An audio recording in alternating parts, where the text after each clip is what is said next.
We want to thank you so much for donating your time today to introduce our community to augmentative alternative communication. We anticipate that this will be a well-attended event over time, since inability to speak and severe speech delay is one of the hallmarks of OCNDS. I'm sure Amber can attest to this. Parents and caregivers are always looking for ways to ease the frustration of those living with OCNDS and increase their ability to communicate their needs, their wants, their hopes, and dreams. And today we have Patient Advisory Board member Amber Reynolds here with us. Her daughter has OCNDS and is nonverbal and uses an AAC device. And so I'll let her introduce our presenters for today. Hi, so my daughter goes to Speak for Yourself, and Jenny Matt, she's amazing, so she'll be speaking today. Nicole Tripp and Krista Kieran. So thank you guys so much for doing this today for our children and our parents. Hi, my name is Krista Kieran, and I'm here with Jenny Matt and Nicole Tripp, and we're going to just kind of go through some AAC Basics 101. And on the agenda today is we're going to start by going over a brief overview of the basics, and then Jenny's going to talk a little bit about the funding, and Nicole is going to go through AAC in the public schools. And I know we have kiddos from all over the world, and when we're talking about the funding and the public schools, it's a little bit more specific to in the United States, but a lot of the information is really good to have as far as what questions to ask and what to look for when you're in the schools or even trying to get some trial devices. And then if you have any questions or answers, go ahead and put that in the chat window and we will answer those at the end. And just a reminder to mute your microphones. And like I said, my name is Krista Kieran. I have been a speech language pathologist for about 9 years with a specialty in AAC. So what is AAC? AAC refers to augmentative and alternative communication, and this is a term that is used to describe various methods of communication that help people who are unable to use verbal speech. So this helps us use to express thoughts, wants, and ideas. And next, we're going to go into some of the myths regarding AAC and then talk about the truths related to those. And the first myth that we hear quite a bit is the myth regarding verbal speech. So this looks like if a child is given a communication system, it's going to hinder their speech development or they're going to stop talking. And the truth on that is that AAC systems do not interfere with speech development. There is a lot of research out there that has proven this over and over again. And the research has actually shown that many children demonstrate an increase in their language, speech, and communication skills once an AAC system is introduced. So another myth that we have is cognitive prerequisites or the use of no tech or low tech. And when we say that, we're referring to the use of like a picture system first and then able to use a high tech system after. So a lot of those kind of look like first then statements. So first they have to be able to XYZ, then they can use AAC. And the truth with that is that there are just no cognitive prerequisites to use AAC.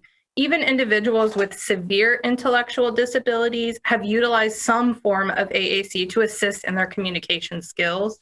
And AAC can actually help teach some cognitive skills. And also there's no evidence that proves a simple paper-based system has to be used first before a high-tech system can be used. We're all individual and unique, and so are our kids. Withholding that AAC because we think they don't understand is not considered best practice and really not giving them the best opportunity to communicate. The next myth is behavior. This is my daughter. She's 2. And this one looks a lot like I need to address behaviors first, then we can work on communication. And the truth with that is that when a child with complex communication needs has a lot of these negative behaviors, it's usually because that's the most effective means to an end. So usually what we see is when you give the child a good, effective way to communicate through AAC, you'll actually start to see a decrease in these negative behaviors and with that communication. So jumping real quick of just a good overview of the types of aided communication systems, we have no-tech solutions, which is what it sounds like, no technology is involved. So the batteries are not required, and this can be a dry erase board where you write, a picture communication system, and these are on the left-hand side. And those are books that have pictures or symbols that you point to indicate what you want, or they can be Velcroed and you take the picture off and hand it to someone. And then we have what's called low tech, which is on the right-hand side. And these are battery operated systems, and they have simple digitized devices. So this is a pre-recorded message that you press the button and it's going to say what you want. And then there is also high-tech systems, and these are your iPads and your tablets and kind of computer-based systems with a synthesized speech, and you can also change the display after you press a button. So real quick, the access methods is basically how the device is accessed or how they're going to get it to run. So there are many different access methods, and these include using a body part, whether it's your finger to touch it, using your eyes, or even using your head. And if these don't work, there are many other options. And all this is to say that there are no physical barriers to communication. So even if they can't do one of these options, there's another way. So there are no physical barrier to be able to communicate or use an AAC system of some sort.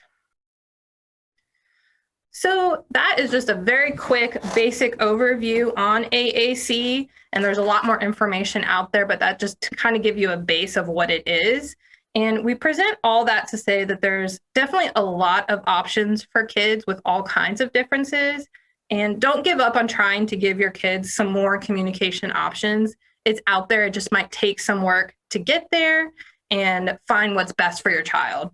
So next, Jenny is going to talk about our options as far as funding and where to get some trial devices. Hello, I'm Jenny Matt, owner of Speak for Yourself LLC, and I spend a great deal of time on the funding process to provide a voice for our clients.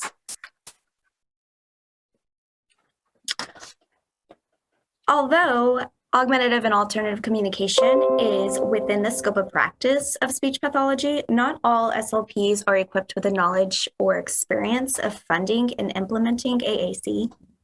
The American Association for Speech and Hearing provides access to a registry of professionals in which you can search for an SLP by city, state, and area of specialty. USAC is an organization that supports SLPs and AAC family members. You can request a member list for SLPs in your area. Another option is to contact your state's Assistive Technology Project to request the list of SLPs in your area. The following information is going to be a general overview of the funding process. Your child's SLP will guide you throughout this process. It's important to note that a licensed SLP who is not affiliated with a device company needs to be involved in this process. Trialing is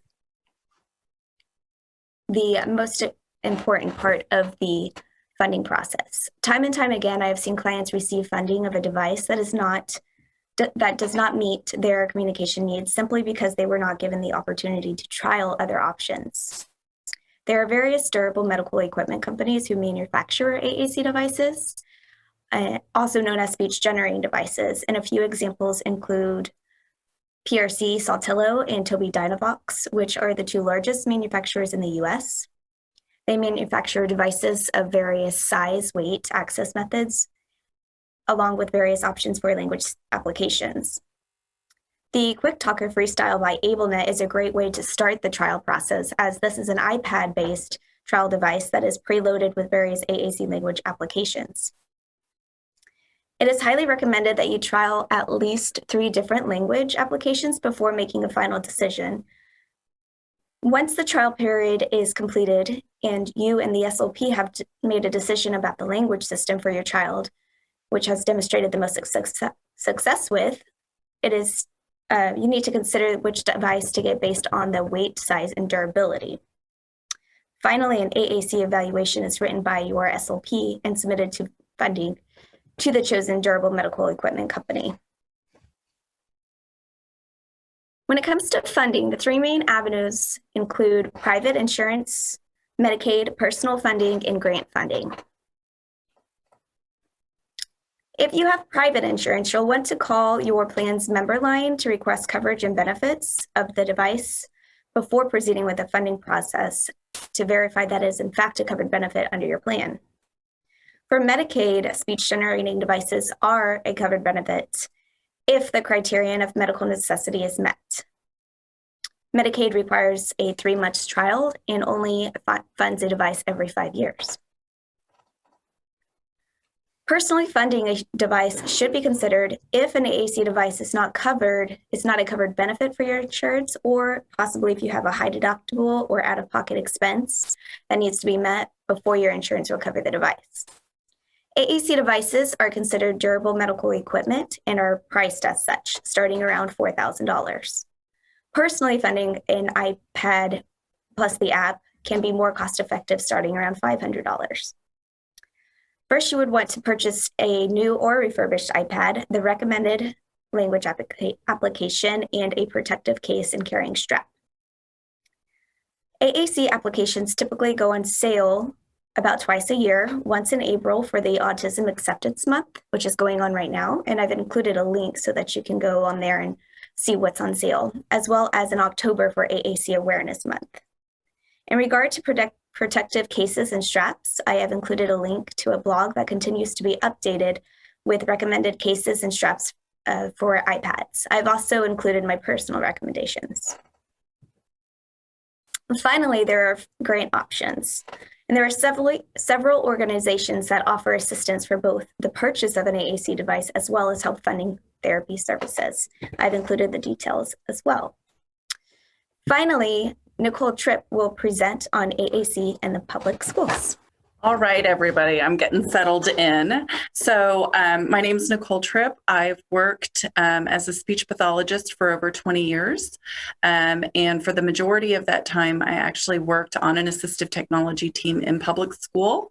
I joined Jenny's team this year, and I'm just thrilled to be able to talk to you guys. What I'll be talking about does relate to IDEA, it does relate to U.S. public schools, but I'm also going to go into some things that I've learned over time when dealing with any large bureaucracy that could be helpful for you as parents in being able to get the supports you need regardless of where you live. And so I'll go into those. First, I want to talk about the definition under the Individuals with Disability Education Act. So there are 2 different ways that assistive technology is defined by IDEA. The first is by the device itself.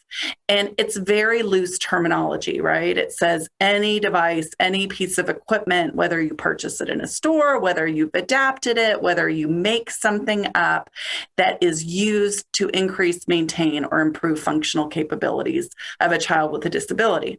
And so it's very general, right?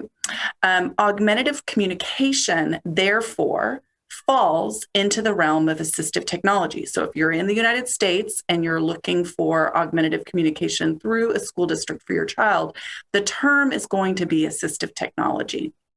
It looks at a variety of areas of assistive technology, things to help with reading, writing, different academic concerns, executive functioning, but communication is in there as well, because as you can tell by the definition, an AAC device would fall within the realm of an assistive technology device. The second piece is the assistive technology service. And what this relates to is anything that's done with your child to either obtain, implement, keep ongoing training and support for the device. So anything that's done by the school district to get that device and to keep that device running is considered an assistive technology service. I also want to talk about something that's very important, and that is the Free and Appropriate Public Education Act. So FAPE, that it's routinely called, means that any child in the United States from age 3 to 21 has the right to a free and appropriate public education, which means that the school district cannot charge you for things that are necessary for your child to have to access their education. So they cannot charge you for an AAC device that is necessary for them to meet their educational needs. It begins for children at age 3, and that doesn't mean at age 3, go contact your school district. It means services should be in place on the day the child turns 3, which means if you have a 2.5-year-old, get to that local school district and start getting things going. So who's eligible? Okay, so if you're in the United States, it's any child with a qualifying disability. So that includes speech impairment, other health impairment, autism, vision impairment, auditory impairment, anything that qualifies that student to receive special education services. The student does not have to be enrolled in the public school. Being enrolled in a private school doesn't mean that the public school doesn't have an obligation to support your child because they are in that age range. So if they're 3 to 21, public or private school or homeschool does not matter. If they meet an eligibility for a disability, then the school district needs to be able to support them. There are different regulations in every state in terms of how the private school kids are served, but they are all supported. So I want to talk a little bit about what you need to do to get things going. And this, I think, is a part that, regardless of whether you're in the United States or not, there are some really helpful tips. The first thing that I will tell you, and I know this is probably something that many of you know now, have learned through your process. As a parent of a child with a disability myself, it's document, document, document, right? Everything needs to be in writing. You need to be very clear about what you're asking for. These are large bureaucracies, and you've got to use those keywords. So if you want to initiate a request for AT, for assistive technology, there's a couple of different ways to look at it, regardless, depending on whether your child's enrolled or not enrolled. And so if your child is already enrolled in the public school and receiving special education services, then you've already gotten over one of the first hurdles. And so at this point, you need to contact the appropriate people just to request an assistive technology evaluation. Now, if your child is not enrolled in public school, you've never gone through any process with public school, you're going to have to contact them to get the ball rolling on getting identified by the school district as having a disability. One thing that I will say is that most school districts, when they do an initial evaluation, because they will do that to say that your child qualifies for special education services in the school district, when they do their initial evaluation, assistive technology is generally not part of that evaluation, or at least an in-depth one with someone that really has an understanding of assistive technology. They may brush on it lightly. And so if you're wanting to have assistive technology done, make sure that you put it in writing and specifically request that in your evaluation request.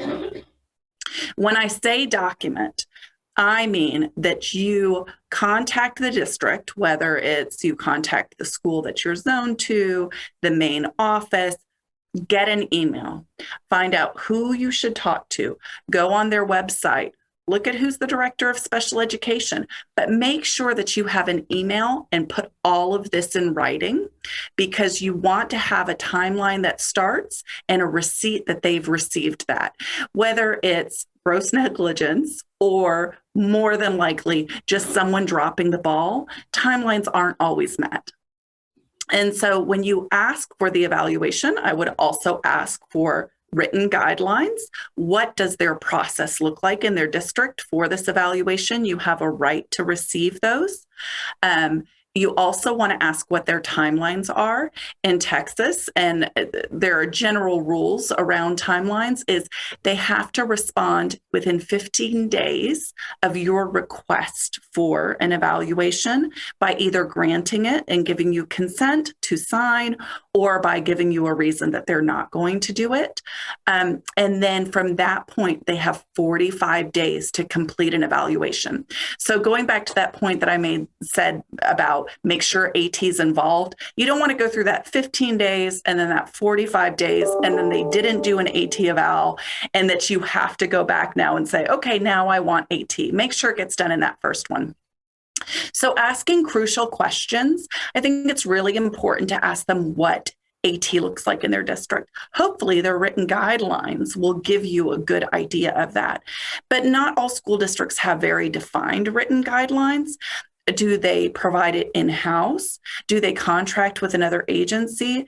Is there an assistive technology team within their school district? Or are they having the school-based SLP do that? And so understanding what the AT process is going to look like is part of those crucial questions. I do want to talk a little bit about what components of an effective AT evaluation looks like in schools. And I'm giving you this information. It's really best practices across the board for what assistive technology should look like. But I'm giving you this information because if you're not getting this in response, it's a red flag to me. There needs to be a team approach. It shouldn't just be one person going into a private room with your child, trying something out over a small period of time, and then saying, hey, here's the answer. It should be everyone involved. If your child is in a private school, they should be contacting the private school staff to make sure they know what that communication looks like every day. If your child's in public school, you want them to have a conversation with whoever is doing the evaluation, to have a conversation with the teacher, with the occupational therapist, with anybody that services and supports your child. The next piece of that team approach is, of course, involving you and your child in the process. You are a critical component of this evaluation process. And when I think of so many times that I've seen evaluations done that exclude the parent, that's where we lose the success of carrying things into the future. So you are a critical component of that AT team that is assessing the child. It should happen in the natural environment. So again, like I said, not pulling into a separate room and trying something out. There should be someone looking at what communication looks like all day in the classroom, all of these things, because AT is something, AAC, AT, all areas are something that have to be implemented all day long. A tool is just a tool, right? If I gave you a motorcycle and said, here's the best motorcycle on the market, you still don't know how to ride that motorcycle. It's the same thing with an augmentative communication system. And so part of the reason for the team approach is because those teachers, occupational therapists, you're going to be the ones working with your child day in and day out. And so that evaluation needs to not only say this tool, it needs to say how to use this tool.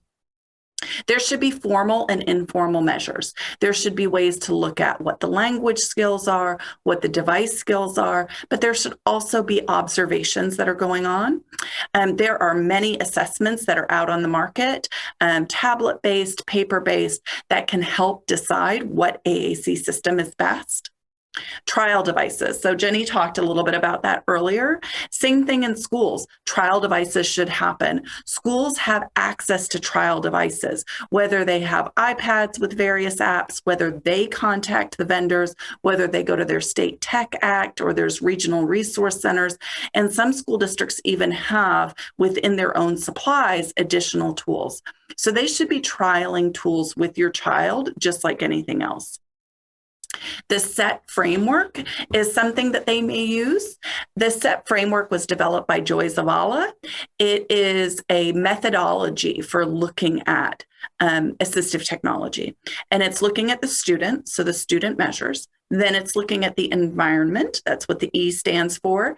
The T is the tasks. So what are the goals? So this is a lot of times what the IEP goals are, what the instructional tasks throughout the day are. And then the final T is for tools. That's when they come out and say, here's the tool.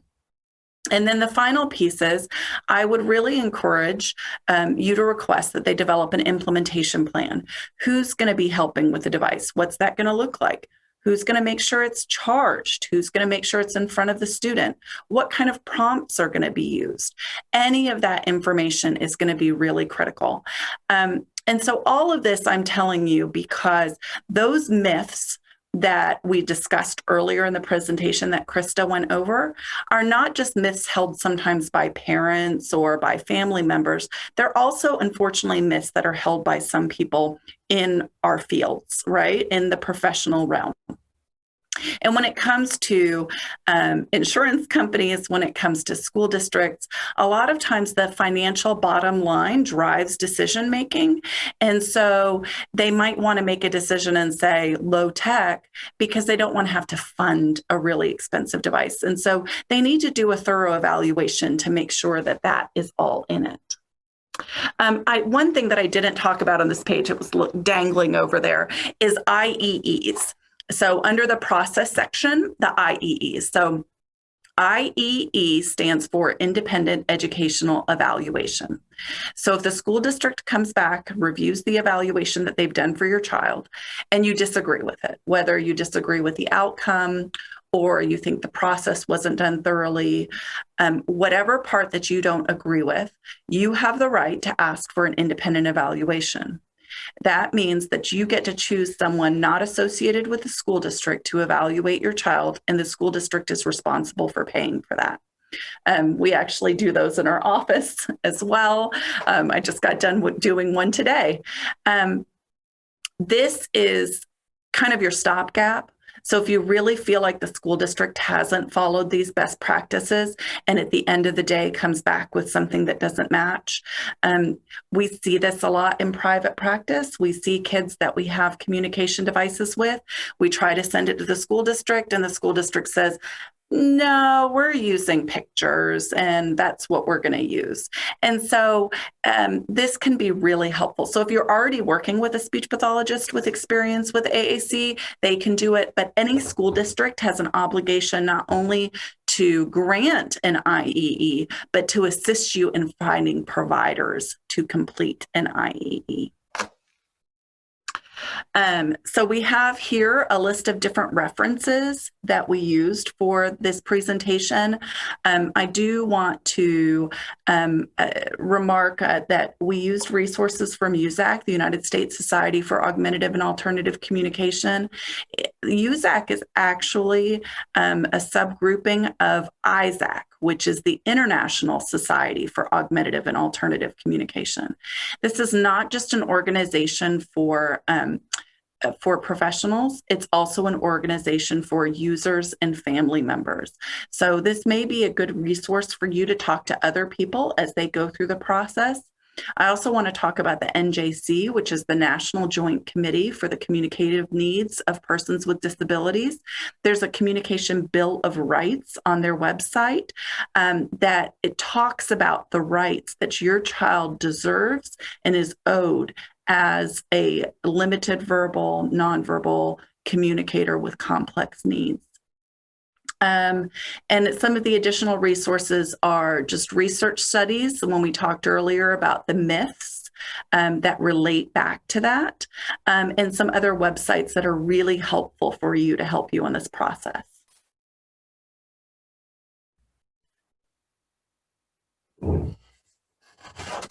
Okay. And that concludes our presentation. So we're going to open it up for questions now.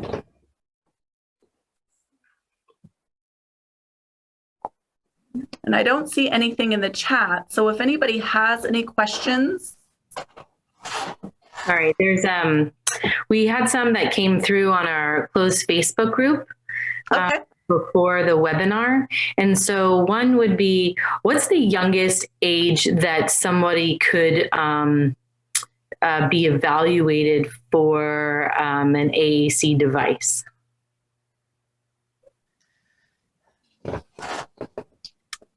I mean, I would say, I think everyone, we would agree, there's not really a young age. I've seen toddlers come in who have had some complex needs and some, genetic conditions, and they just aren't talking and they needed that bridge to help them communicate. And we've set them up with devices. There's not a hard line as far as I know. And I mean, a couple of things that I would say about this is that sign language is augmentative communication. And we all have been trained as parents that you should be doing sign with your babies, so we're all doing some element of augmentative communication, right? But there really isn't an age requirement. There's a lot of research on children as young as a year and a half, 2. Obviously we don't expect words to develop until about 1. And so, you don't need to go in at 6 months old and ask for augmentative communication. But if the child should already be speaking and isn't speaking, that's something that should be looked at. And I think especially, you're a group of parents that have children with a disability that is going to cause delays in communication and language. So it's a little bit different than somebody that just might have a little bit of a delay, that that there's going to be something going on in the future that's going to continue to limit communication. And the early intervention is really the key. So there really isn't an age limit on this. And I see behind you a lot of PECs, a lot of pictures. yes. So also, too, we had a lot of questions that came through about minimizing frustration. So, as language is starting to emerge at 1, 1.5, and if they do know that they have Oker-Chung neurodevelopmental syndrome and that speech delay or inability to speak is one of the hallmark symptoms, and maybe it isn't appropriate at that time to go to a device right away, what are the recommendations as far as minimizing frustration and using kind of a picture system, and how do you set that up in your home? So, do you guys? No. So I want to say something because you said PECs. So I want to talk about PECs for a minute. So there used to be, in the land before time that I started in grad school, we didn't have computer-based program for pictures. We had this big notebook, and it was the PCS book, and that was used by everybody, and they called it PECs.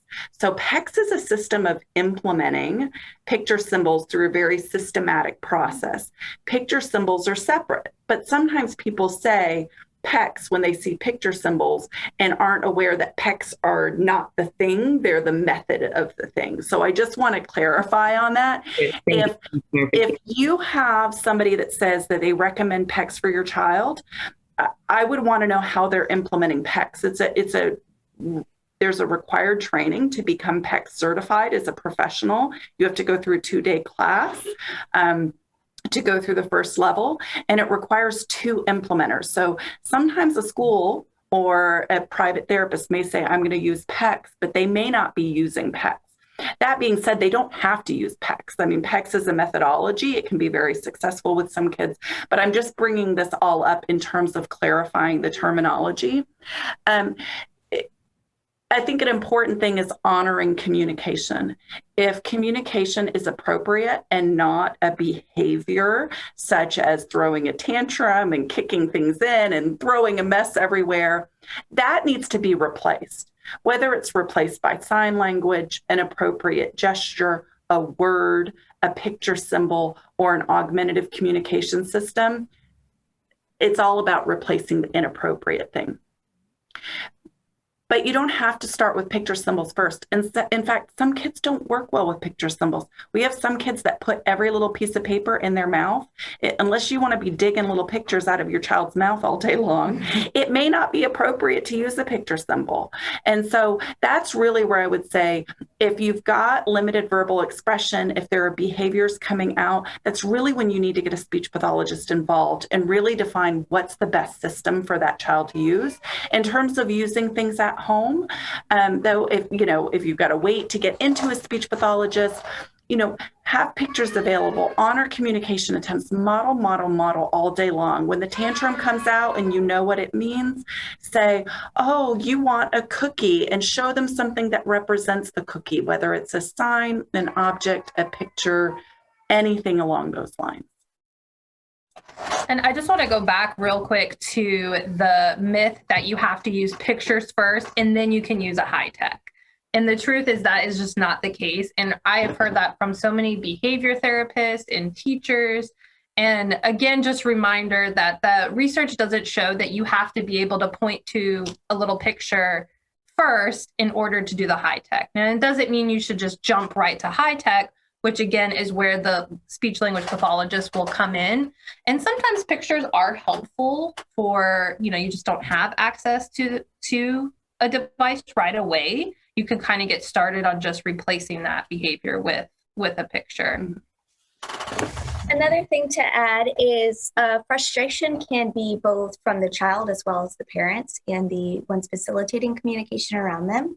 So it's important to begin using whatever system you're trialing at the time as both a receptive and expressive language tool. So you want to use it to model the use of language, just as if you were learning to speak Spanish, you would practice speaking Spanish to somebody.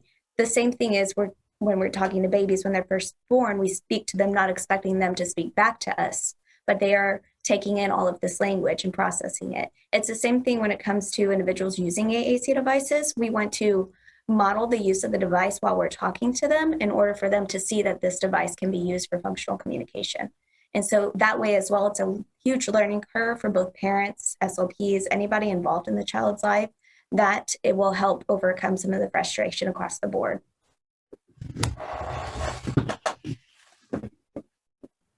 So because it can take a long time for families to get seen by a speech and language pathologist and potentially even qualify for a device, besides kind of modeling, potentially using a sign language, are there any other tips or any other practices that you would say that the families could engage in or look into in order to ease the frustration?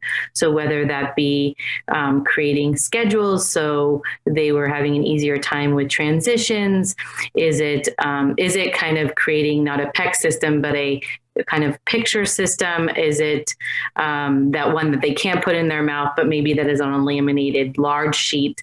Or kind of what are some of the other ideas as we're trying to bridge families between when they're able to finally really be seen and before then, to help with kind of the behaviors that do come out when individuals living with OCNDS are living with a disability that impairs speech?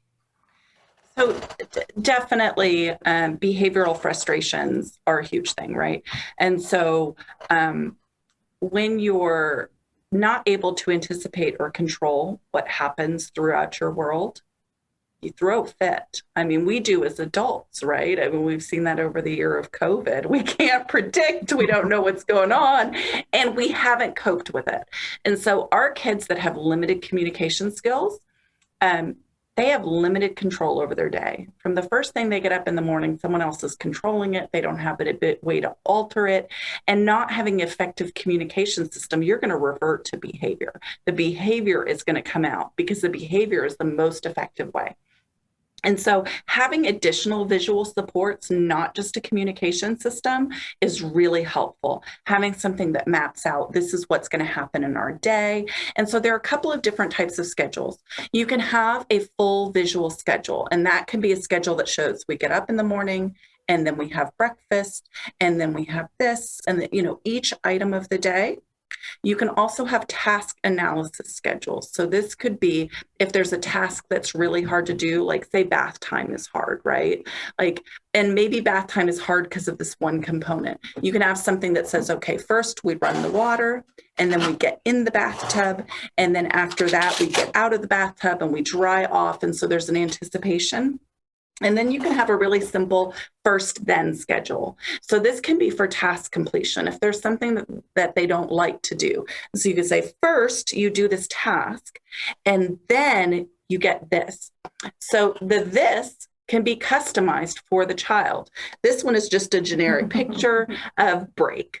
But if there's something they really like working for, whether it's Skittles or the iPad game or, a TV show or Hugs with Mom or whatever it is, you can have a picture that shows what that is. And so they know if I do this, then I get this next, right? And so those can all be really helpful tools. There is a website called speakingofspeech.com that has some wonderful visual schedules already prepared and made by other professionals that you can print off, but you can also just find any picture on there. You can laminate it. You can, this is just a laminated card with laminated pictures and Velcro on it that we use in the office. I have some parents that use a cookie sheet, and they have, or just their refrigerator, and they have magnetic paper. You can either buy magnetic paper for your printer or even go to a printing store and get the magnetic printouts. And so they use magnets instead of Velcro because some kids are really resistant. They don't like the sound of Velcro. And so if there's like a sensory thing that messes with that, some kids may not be ready for pictures yet. They may need an object representing, which means if it's mealtime, you're going to have a spoon that represents, it's not the spoon they're going to eat with, it's a spoon that means mealtime. Or if it's time to go to the bathroom, there's like a little roll of toilet paper, not the actual toilet paper they're going to use, but the little roll. And so all of those kinds of things with objects. But I definitely think that that's really critical. Also, just having auditory reminders and timers. My daughter has autism, and so I learned really early on that she would throw a tantrum in the middle of the playground, and I look like the worst mom ever because she's like sprawling and I can't control her because I just said, now it's time to go. And so even just giving her a verbal countdown. So it really depends child to child, like what works, whether it needs to be a word or a picture or an object, or even just a verbal reminder, but definitely being able to transition through the day.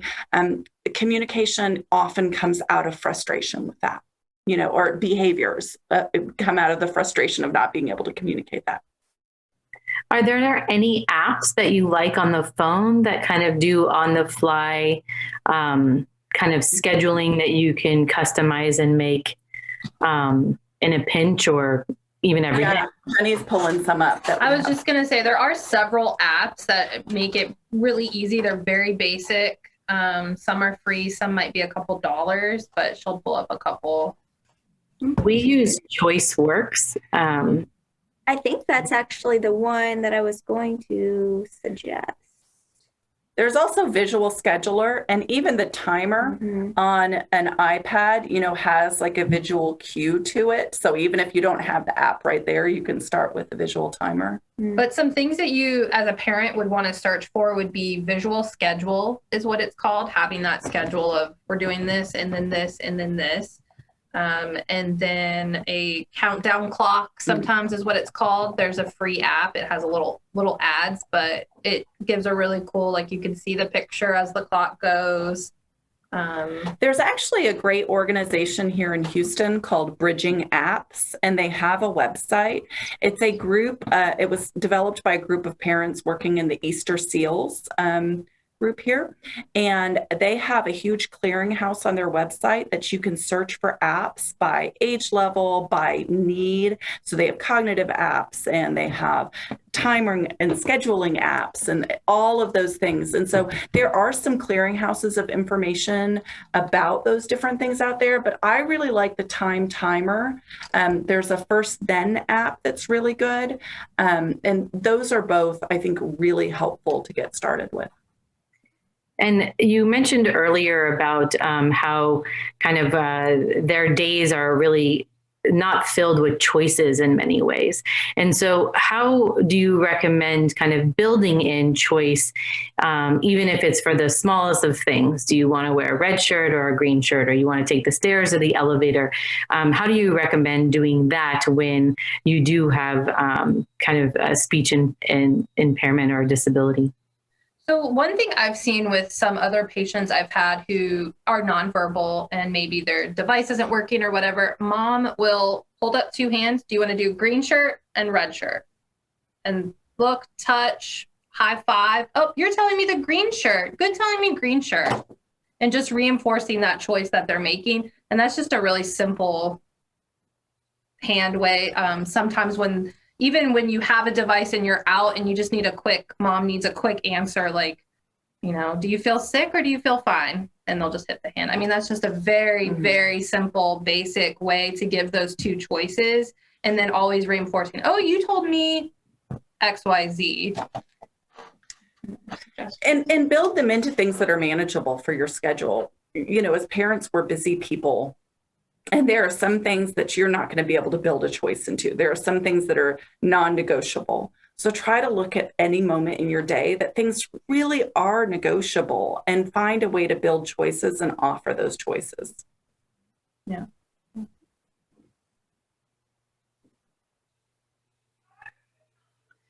Well, I think that's it for today, as far as the questions that we had that came through on our Facebook group. I can't thank you enough for this is so informative, so well put together, and so thoughtful. Thank you very much. I think our parents are going to walk away more informed and feel like they can advocate better for their children. I know, at least for myself, when we were going through the process of getting an AAC device, it was overwhelming because I would say most people that I knew, probably all, had never gone through that process before. So it's nice to have this support and really know how to be a better advocate and what the rules are out there. So thank you so much. Of course. If you want, after it's been presented to parents and whatnot, we can always come back and do another live question and answer such as this with additional questions. Yeah, that'd be great. If there's any specific topic, I mean, this was all such a quick overview. If there's anything that you want us to dig deeper into and share more examples, I mean, certainly we can do that. Yeah, I think our community is they're thirsty for rich examples, if that makes sense, because as you know, they're triaging their lives and trying to figure out ways how to minimize frustration, make sure that their child's feeling heard, that they feel like they have choices. And there's many things that as parents, you just forget. You don't even think like it could be a choice, like as simple as I was saying before, taking the stairs or the elevator. It's a very simple choice, and taking a look at your day thoughtfully like that. Sometimes you need the reminder from somebody else, professional, like yourselves, to make you realize, oh, wow, I do have that power. We have more choices than I thought. So, and how empowering that can be for somebody that doesn't have a voice to finally feel like they have control over their environment. Another recommendation would be to contact a behavior specialist. A lot of the ABA clinics provide some free training and information to parents regarding behaviors. So that's another option too. Great. Thank you. Well, thank you so much. We really appreciate your time. Absolutely. Thank you.